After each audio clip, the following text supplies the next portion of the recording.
So hello everyone, welcome to my channel. This is Mathura learning Pathshala और आज हम पढ़ेंगे सीडीपी का एक नया टॉपिक लर्निंग डिसेबिलिटीज। ये एक ऐसा टॉपिक है जिसमें से हर साल आपका 1 से 2 क्वेश्चन जरूर बनते हैं और इसके बाद में क्वेश्चंस भी सॉल्व करवाऊंगी, जिससे कि आपको एक आइडिया लगे। जब आप इस टॉपिक को पढ़ लेंगे तो क्वेश्चन खुद से ही सॉल्व कर लेंगे। हमें ज्यादा अच्छे से तभी आता है जब आप क्वेश्चन सॉल्व करते हैं। तो चलिए शुरू करते हैं। लर्निंग डिसेबिलिटीज, अधिगम अक्षमता। सीखने की क्षमता या योग्यता में कमी को अधिगम अक्षमता कहा जाता है। लर्निंग डिसेबिलिटीज वो होती है जो भी कमियां, जब हम कोई चीज सीख रहे होते हैं, लर्निंग कर रहे होते हैं और हमें कोई दिक्कत हो रही होती है किसी भी कारण से, तो वही उसी को बोला जाता है लर्निंग डिसेबिलिटी। सबसे पहला है इसमें डिस्लेक्सिया। डिस्लेक्सिया पढ़ने से संबंधित कठिनाई। अगर आप किसी भी चीज को, बच्चा किसी भी चीज को जब पढ़ता है और पढ़ते टाइम उसको कठिनाई होती है, जैसे कि गुड है, गुड को अगर वो गुड पढ़े तो उसको पढ़ने से संबंधित कठिनाई हो रही है, वो गलत पढ़ रहा है, इसका मतलब उसको डिस्लेक्सिया वाला जो विकार है ये है। और नेक्स्ट है आपका डिस्ग्राफिया। डिस्ग्राफिया होता है लिखने से संबंधित कठिनाई।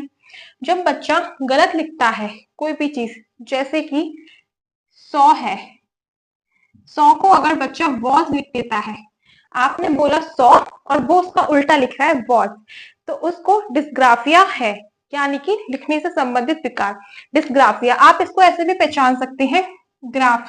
ग्राफ का मतलब अपने आप में एक ये होता है, लिखने से संबंधित होता है ग्राफ वर्ड। तो डिस्ग्राफिया अगर ग्राफ आता है तो आप इसकी पहचान कर सकते हैं कि लिखने से संबंधित कठिनाई वाला विकार है। नेक्स्ट है आपका डिसकैलकुलिया। डिसकैलकुलिया में कैलकुलिया आ रहा है। कैलकुलिया किससे रिलेट हो रहा है? कैलकुलेटर से। गणितीय गणना से संबंधित कठिनाई। जब बच्चों को गणितीय गणना से संबंधित कठिनाई होने लगती है तो उनमें डिसकैलकुलिया विकार पाया जाता है।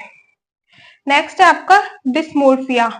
डिस्मोर्फिया ऐसा विकार होता है जो भ्रम वाली स्थिति पैदा करता है। मतलब कि डिस्मोर्फिया में अगर बच्चा, 2 पक्षी हैं, जैसे कि मोर है और एक मुर्गा है, अगर आप उसको मोर का पिक्चर दिखाते हैं तो वो उसको मुर्गा समझता है, या फिर आप दोनों दिखाते हैं तो उसको पहचान करने में बहुत ज्यादा कठिनाई होती है। वो भ्रमित होता है उन दोनों के पिक्चर को देखकर, दोनों को वो सिमिलर ही समझता है या फिर बहुत ज्यादा कंफ्यूज होता है। तो ऐसी स्थिति अगर किसी बच्चे की होती है तो उसके लिए बोला जाता है डिस्मोर्फिया। नेक्स्ट है आपका डिस्फेजिया। डिस्फेजिया बोलने से संबंधित विकार। डिस्मेर्फिया होता है बोलने से संबंधित, भाषा से या फिर बोलने से संबंधित। जब बच्चा कुछ गलत बोलता है, जैसे कि आप किसी बच्चे से कोई क्वेश्चन पूछते हैं और वो उसका जवाब देने में बहुत ज्यादा अनकंफर्टेबल फील करता है, या फिर आंसर पता होते हुए भी वो क्लियरली अपने आप को एक्सप्लेन नहीं कर पाता, जवाब नहीं दे पाता, वो बोलने में हिचकिचाता है, उसकी भाषा अस्पष्ट है, तो ऐसे में समझ जाइए कि बच्चे को डिस्फेसिया विकार है। नेक्स्ट है आपका डिस्प्रेक्सिया। डिस्प्रेक्सिया ऐसा विकार होता है जिसमें शारीरिक कौशल से संबंधित विकार, जिसके अंदर बच्चे के जो बॉडी के अंदर शारीरिक मोटर स्किल्स जो होती हैं उनसे रिलेटेड जो डिसेबिलिटी होती है वो होती है आपकी डिस्प्रेक्सिया। अब मोटर स्किल्स आपकी 2 टाइप की होती है, ये मैंने एक वीडियो में पढ़ाया था, ग्रॉस मोटर स्किल्स, ये मैंने आपको एक अलग वीडियो में पढ़ाया था इसके बारे में। ठीक है। शारीरिक विकार जैसे कि आप ऐसे समझिए कि अगर कोई बच्चा खेल रहा है, खेलते टाइम फुटबॉल खेल रहा है या बैट बॉल खेल रहा है, तो वो उस एक्टिविटी को अच्छे से पूरा नहीं कर पाता है, उसको कोई दिक्कत होती है, तो उसको एक शारीरिक विकार माना जाता है।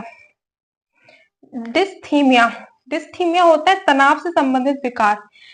तनाव से संबंधित विकार ये छोटे बच्चों के भी हो सकता है, बड़ों को भी हो सकता है। अब ये इतने सारे जो विकार होते हैं, अगर किसी बच्चे में इनमें से कोई एक भी विकार पाया जाता है तो उसको तनाव तो जरूर रहेगा ना। तो डिस्थीमिया ऐसा ही एक विकार है जो तनाव से संबंधित है।